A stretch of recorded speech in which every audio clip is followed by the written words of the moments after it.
And in another first for the Associated Press tonight, we'll be sharing our coverage with 10 voters. They're in the studio with us tonight to talk about how they got to their decisions. They come from all over the country, from a group of 2,000 people across the country polled over the past year in our AP Yahoo polling. So we welcome you to join us tonight as we watch history being made. The senator comes into tonight 9 points behind Senator Obama, and yet I do see smiling faces behind you.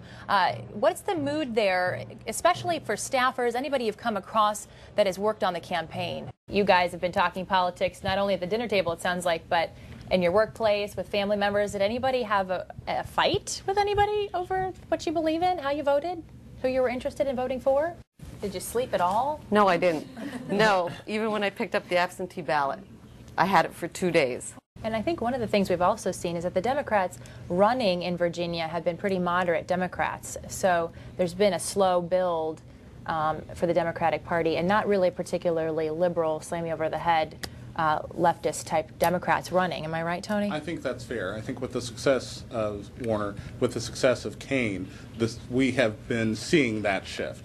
Rich, let's talk a little more about what you think was at play in this North Carolina race. Obviously, you had a money factor, an unpopular GOP this time around, but Kay Hagan doesn't have a long, certainly Washington career like Senator Dole does, and I understand that seemed to be a bit of a problem, really, for Senator Dole, that she did have this entrenched Washington appearance. Do you think that played a lot into the results tonight? All right, thanks, Rich. Rich Matthews for us in the newsroom tonight. Dan, let's go to you right now and talk about, this is one of the states, as one of the key Senate races. A lot of people were watching. It may indicate how other Senate races may go. It also may indicate how North Carolina's 15 electoral votes go in the presidential election. What do you think went wrong here for Senator Dole? And we should mention, of course, this was a state that Gore lost. This was a state that Kerry lost. That's and this was a state that Barack Obama lost to Senator Clinton just a few months ago. Well, Jason, we'll let you go so you can get some answers to those questions and hopefully stake a claim to your spot there tonight. Thanks so much, Jason Bronas, with us tonight from Phoenix. We're going to take you out now to a little bit of the behind the scenes of how things work here at the AP, out to Spokane, Washington, where they're literally tallying the votes here tonight. We count them in this bureau, and we make the calls for the races here.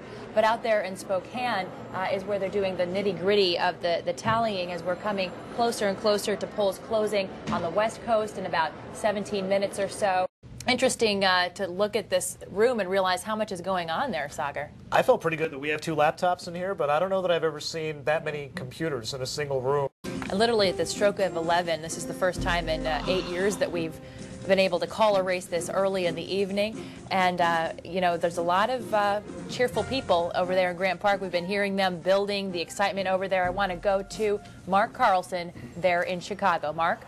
Senator John McCain there making his concession speech at just after 11:30 Eastern, 8:30 Pacific, saying that he has just gotten off the phone with Senator Barack Obama, congratulating him on his victory tonight, talking about the fact that Senator Obama has inspired so many, telling his audience tonight that he admires Senator Obama for that, that Americans, in fact, have no reason for any type of bigotry in the future, in fact, calling for unity.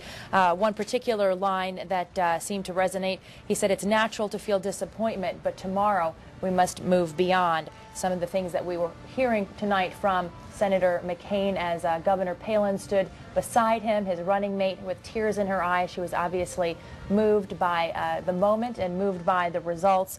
We want to go now to our correspondent out there, Jason Bronas, who has just witnessed this himself, has witnessed throughout the entire evening the evolution of what's been going on in the McCain campaign as they watch these results come in bit by bit and gradually began to understand that they were going to be conceding this race. Now Michelle Obama and Jill Biden coming out on stage with hugs for their husbands. We saw the Obama girls earlier. That was easily the most lighthearted part of the speech. And Sagar, we really saw Senator Obama really look presidential in these last few moments, not grinning too much, just very stern, really speaking directly to everyone assembled here, asking them to take the journey with him. The Obama's looking a little more businesslike, frankly, on stage than the Bidens do. There are big smiles on Joe and Jill Biden's faces, and as you said, it was a little bit more of a businesslike look from the new president-elect and the soon-to-be First Lady, Michelle Obama.